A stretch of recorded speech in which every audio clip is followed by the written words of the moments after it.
I prepare a case which might be lighter for the last presentation, but I would use the case to address some of the difficult issues in managing masked uncontrolled hypertension, which is by no means an easy situation to face.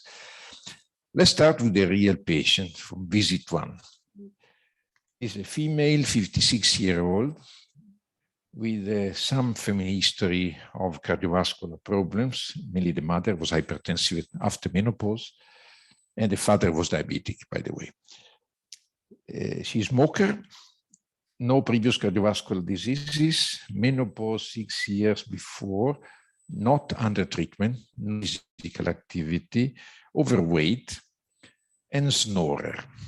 So that was the starting presentation. Recently, by chance, she was in a pharmacy and she got the measurement of blood pressure and she found quite elevated values for the first time, 170 over 100, never seen before. She never measured it actually in the previous weeks. She went to the GP and the GP found indeed elevated values with a classic 3-time repetition of the measurement as recommended by the guidelines, with some increase in heart rate as well. On ECG, left axis deviation, again, tachycardia, and an increase in QRS voltage, which might suggest some increase in left ventricular mass. The doctor was, at this point, applying the guideline, and he was recommending lifestyle changes, basically.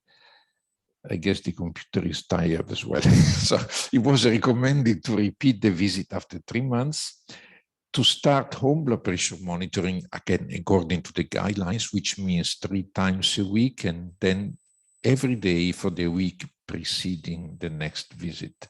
And this was referring the patient to hypertension clinic for organ danger assessment, ECG, microalbuminuria, ultrasound. The question for you here, just raise your hands. At this stage, with this presentation, would you ask for ABPM at this point? Yes or no? Who is going to use it? Say yes. May you raise your hands? So no one will prescribe a BPM at this point. Interesting. You will see that in the sequence slides, that's a problem. Okay, let's continue then. Indeed, the doctor did not ask for a BPM, but he was pretty aware of the limitations of the office blood pressure measurement that, as you know, are affected by inaccuracies, inability to face the variability, which is an intrinsic feature of the cardiovascular parameters, and of course, the inability to identify white coat and masked hypertension, the two phenomena related to the increasing pressure in facing the doctor, the white coat, and not outside, or the opposite, an increasing pressure in daily life and not in the office. The guidelines recommend to perform a repeated office visit, which is what the doctor did. He was measuring blood pressure 3 times. He was asking for another visit after 3 months. But they also suggest the possible usefulness of out-of-office blood pressure in this particular setting.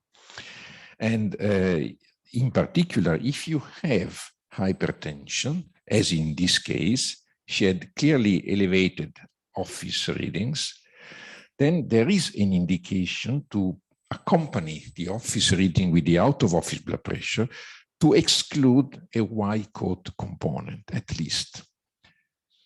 And you can use either home or ambulatory blood pressure monitoring. Again, the guidelines, they both can identify white coat and masked hypertension, but as you will see, in some different manner. ABPM has a stronger prognostic value supported by many studies, can also provide nighttime readings, and additional phenotypes can be identified. The home monitoring is easier, is better accepted, is cheaper, is very useful for the long-term monitoring the efficacy of treatment. Until now, he was not or is not able to identify problems at night, because this in general can be used only during the daytime. The ABPM guidelines we published some years ago were coming to a conclusion that home monitoring should be performed in most of the patients, certainly in all the treated patients, but is also strongly recommended when you start managing a first diagnosed patient. And this is what the doctor did. Let's go to visit 2. Again, he found high office readings, still tachycardic. And when he was analyzing the week of home blood pressure monitoring, values are high, 145/90. There was no reduction in body weight in spite of the recommendation at which he increased the body weight. And the reason was an excuse. He was doing smart working at home due to the COVID, so she could not do any activity. The blood test shows some mild increase in cholesterol and glucose borderline and no albuminuria and some modest increase in the left ventricular wall thickness with no evidence of damage in the carotid artery. She's still smoking. She did not stop and she's a snorer. And the husband told us that he was forced to go and sleep on a sofa because the wife was snoring too much, which is a serious issue. The doctor then reinforced the prescription on lifestyle changes because the patient did not do that. So she was more specific in recommending change in diet, in physical activity, in smoking, but decided to start treatment, which I guess you may agree with because she had elevated office pressure repeatedly with some mild evidence of initial organ damage, and definitely the values were consistently elevated.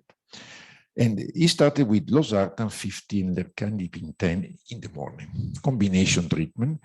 We are in this column here, and the approach was correct, starting with a lifestyle change. There was no benefit. After 3 months, he started treatment. Visit 3, with this treatment, there were also some symptoms coming up. She started complaining of headache in the morning with dry mouth and some sweating. And she reported waking up very frequently at night. The pressure was slightly lower with this treatment, but you see the values are still in the high normal range or just mild elevation with still elevated heart rate. And again, home blood pressure over 1 week was not normal, was just in the high normal range or mildly elevated. So we got an improvement, but not a normalization with some additional symptoms. No change in body weight. Again, she's a bit resistant, although she did some more exercise. The husband decided to sleep in a different room, which means the snoring was still there quite consistently. And at this point, the doctor reinforced once more the lifestyle changes, was suggesting some psychological support to help this lady stop smoking, and added, because of the report of repeated awakenings, some anti-anxiety drug, alprazolam at the night. He decided to follow home blood pressure monitoring, but at this point, the question is, would you add in blood pressure monitoring at this point or not? With this symptom, you would say yes. Well, he did, because based on the evidence that something was not perfectly normalized and the night was a problem, he decided to investigate what happens there. And this is supported by the guidelines again, which are recommending use of ambulatory blood pressure monitoring, in particular when you have something wrong in the night, blood pressure not being reduced, snoring, a suspect of possibly sleep apnea here. The guidelines on ABPM strongly support this view again, and they are recommending to use ambulatory blood pressure monitoring frequently, in particular when you have problems with the blood pressure phenotype over the 24 hours. And that's the recording. You see that during the day, blood pressure was better controlled with the ongoing treatment, losartan and lercanidipine in the morning. But look at the night, it's not controlled at all. There is also an inversion in the day-night blood pressure changes. This is a rising pattern, quite the opposite of the dipping pattern that we are used to see. And this is an important problem the doctor was again rechecking the patient the fourth time. You see the values were still in the high normal range, so the ongoing treatment was not enough to normalize blood pressure even during the daytime, although it was borderline, if you want to call it in this way. It was in the high normal range, not so severe as before.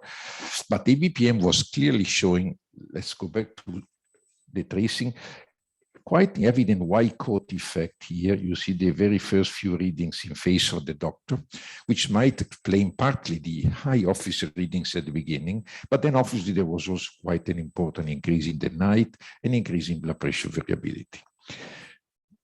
No change in the behavior. She's a very resistant lady. The doctor then decided again to reinforce the lifestyle changes, but at this time, keeping the ongoing treatment, he decided to investigate what happens at night better. So he was prescribed a cardiorespiratory polygraphy, which, as you know, is a simplified polysomnography, which is enough to identify changes in blood pressure due to possible respiratory problems at night, in particular sleep apnea. And this is the result of the polysomnography. Quite an impressive oxygen desaturation at night associated with changes in heart rate and a clear evidence of a severe obstructive sleep apnea. She had the apnea-hypopnea index of 68, which is more than one apnea per minute. And this is a serious problem because this might be responsible for a masked uncontrolled hypertension. This is treated, that's why it's masked uncontrolled, due to nocturnal hypertension. Indeed, if an obese patient is sleeping supine, you might expect the closure of the upper airways during the night. And this is a polysomnography recording where you see the muscle efforts unable to improve the frequency of apneas, which are responsible for oxygen desaturation at night, which can affect blood pressure changes. And if you zoom into the detail, you find a clear evidence of a coupling between oxygen desaturation and the subsequent blood pressure rise when you are resuming breathing, when you just wake up after the few seconds of apnea. These are 5 minutes and you have 6 apneas. It's a severe sleep apnea, typical of this patient. And this kind of blood pressure behavior cannot be considered as innocent. This is going to change the blood pressure profile, and indeed you see in these patients a reverse dipping or a rising pattern, which is similar to what I've seen in the tracing of this lady. So we are facing here a hypertensive lady with an important alteration in the nocturnal blood pressure profile associated with obesity, mild obesity or overweight, if you wish. It was not really obese, just overweight, and obstructive sleep apnea. This condition was addressed directly by the doctor more strongly this time, and she started reducing smoking and started moving more. But importantly, the doctor decided to change treatment. And this time he was prescribing a longer-acting ARB, telmisartan, coupled with a thiazide diuretic in the morning, and he was moving a CCB to the evening, choosing amlodipine because it's longer acting than lercanidipine, and more powerful. He removed alprazolam because, as you know, anti-anxiety drugs are contraindicated in sleep apnea because they can make respiration worse, not better. And of course, he was starting CPAP, which was properly titrated during a nocturnal polygraphy. As you know, this is a very important point because if you don't choose the right pressure, the air pressure, it might not be working, can be even disturbing and responsible for a poor compliance by the patient. Then the reason for choosing telmisartan coupled with a thiazide and a CCB is that we need to smooth out the blood pressure profile during the night. Years ago, we are proposing this index, which is very simply based on the calculation of the change in blood pressure between a baseline recording and a recording on treatment. You can do the calculation of the change for each of the 24 hours. Then you can average the 24 hourly changes, and you get an average reduction with a standard deviation, which is reflecting the distribution over the hours. The smoothness index is very simply the ratio between the average of the 24-hourly changes on the denominator and its own standard deviation. A high index means a powerful reduction and the smooth distribution with a small standard deviation. So you have powerful blood pressure control, homogeneous over the 24 hours. And we tested several drugs, and we found clearly that when you consider long-acting monotherapies, such as amlodipine or telmisartan or olmesartan, whatever, you find quite a high smoothness index. A value of 1, in our experience, can be associated with a reduced progression of organ damage. But when you combine two long-acting drugs, in this case, a CCB and ARB, the smoothness index can double. So it can even smoother and even more powerful. And this is what the reason for the choice. And the choice was also following the guidelines because that was blood pressure difficult to control. So in the single pill, he was adding 2 drugs plus the CCB, which was a separate pill in the case, but the same philosophy. Visit 6, which is the last one. This is the blood pressure profile with this treatment. It's clearly much different than before. Here you find a reduction in 24-hour blood pressure. You find here the values at the bottom, daytime and also nighttime. Now there is a tipping, which is the result of a drug treatment combined with a reduction in body weight and better physical exercise rate and CPAP treatment. And in these particular difficult patients, you have to consider all these interventions. It's very important. That's the home blood pressure over the months. At the beginning, remember, it was not well controlled. In the last month, blood pressure at home was fully normalized. So to get to some conclusion, we can reach normalization of office, of home blood pressure. Also heart rate is lower because she was sleeping better with less sympathetic activation because sleep apnea was controlled. You normalize the blood pressure profile. You can control sleep apnea with the CPAP. And you can improve the quality of sleep, but also the quality of life. She stopped smoking much more easily because she felt much better at this point. This is a result of a combined approach. That's the secret for controlling difficult hypertension.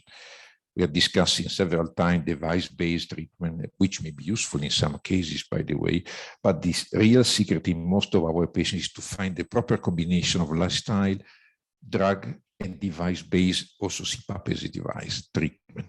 And in this particular case, what could be the take-home messages for this case? As you see, it's not so strange. It's a very common situation, but it's difficult to find doctors properly managing these patients. So the first point is, be careful. She was starting with a sustained hypertension with a white coat effect at the beginning, moving to a mast uncontrolled hypertension on treatment because of the presence of nocturnal problems, which is telling us that in these patients, we should combine office and out-of-office blood pressure. No one of you was raised a hand at the beginning, but probably would be wise to do it next time. Because if you want to pick up what happens during the night, there is no way you have to measure the blood pressure at night. And this might be important also because home and ambulatory blood pressure are both out of office, but they do not provide the same information in many cases. In this particular case, you see there was a difference. Home blood pressure was behaving differently from ambulatory blood pressure, in particular nocturnal blood pressure. And the non-dipping can be a very important pattern. But I guess you were not raising your hands because you believe that ambulatory blood pressure monitoring is not well accepted by the patients, is not easy to find, can be complicated, is disturbing sleep itself in some way. There is no other solution then. Well, we might consider the new home blood pressure devices that can have nocturnal blood pressure and function. This is the classic pattern we are recommending the guidelines to combine office and out-of-office blood pressure to identify white coat and mast hypertension. In treated patients, we are defining this mast uncontrolled, which is an important semantic, which is also indicating the mechanism. And this is the new device come out on the market last year, which is a home device that is programmed to perform automatically 3 measurements at night when the patient is sleeping. And this can be used over the week. So we have nocturnal pressure measurement for 5, 6, 7 nights, not just one, which is more reproducible. Another important take-home message, please suspect sleep apnea when you find snorer, overweight, with poor quality of sleep. We should think of sleep apnea. Otherwise, it's difficult to make a diagnosis. And then you need to start treating sleep apnea if it's severe, even if CPAP is not immediately well received by the patients, but is not an alternative to antihypertensive treatment. You should consider combining the mechanical ventilation with the drug treatment. And in such a case, you select long-acting drugs. There's a very nice Spanish study showing that sleep apnea is responsible for appearance of new hypertension in the follow-up. So there is a causal link between obstructive sleep apnea and prevalence of hypertension. And when you treat sleep apnea, you might also reduce blood pressure. Although, as you see in this meta-analysis that we're considering not a very long time period, the reduction is very small, maximum 2.4 millimeter of mercury. But if you consider combining CPAP with drugs, you may get much better results. And one future line of research using antagonist of the mineralocorticoid receptor that might reduce sleep apnea and blood pressure, or just combining drugs and CPAP. That's a very nice paper by Jean-Louis Pepin in Grenoble. He was showing that valsartan can reduce blood pressure. CPAP alone, not so much, but if you combine sleep apnea, you combine valsartan with CPAP, you get the best result.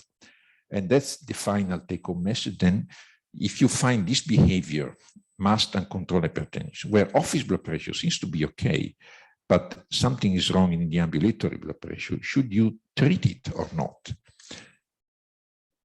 Which means using ambulatory blood pressure monitoring to guide the treatment and not the office values. The guidelines tell us that office pressure is the guide. Well, we are in trouble here. This is a nice paper by George Stergiou. You see in the IDOCO study that masked hypertension is associated with an increased risk of event, masked uncontrolled hypertension even worse. And the American guidelines recommend to increase treatment if you find masked uncontrolled hypertension, although it's just wisdom. The same indication is provided by the European guidelines. They tell you, well, an increase in ABPM can be dangerous, so please consider up-titrating the treatment in this patient. But there is no evidence, no trial has ever investigated whether by using ambulatory blood pressure monitoring you can improve outcome as compared to using office pressure. So we need a trial like this. And we started, as you remember, the master study a couple of years ago. Then the COVID was slowing us down dramatically, unfortunately, but the study is ongoing.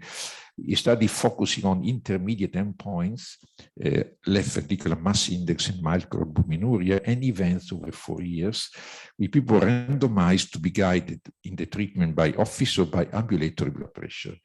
These are the centers participating. There are 40 centers all over the world. The study is progressing, and we might see something hopefully in a few years. That's a long road that started when ABPM was introduced in the 60s. And YCOT was demonstrated by our group, actually. You remember this paper with Giuseppe Mancia in Lancet using intra-arterial monitoring and YCOT effect demonstration. Then the concept of masked hypertension introduced by Tom Pickering in 2002 with the evidence that is associated with increased damage. And finally, the guidelines trying to suggest us to consider this in spite of no evidence. And finally, the master trying to provide such an evidence. And we stop here just with this slide, which is summarizing the problem. If you are managing the cardiovascular risk in your hypertensive patient, only using the office readings, you pick up only the tip of the iceberg. If you want to have a full picture of the cardiovascular risk associated with hypertension, you need to accept the challenge of combining home, ambulatory, and home blood pressure with office. Thank you for your attention.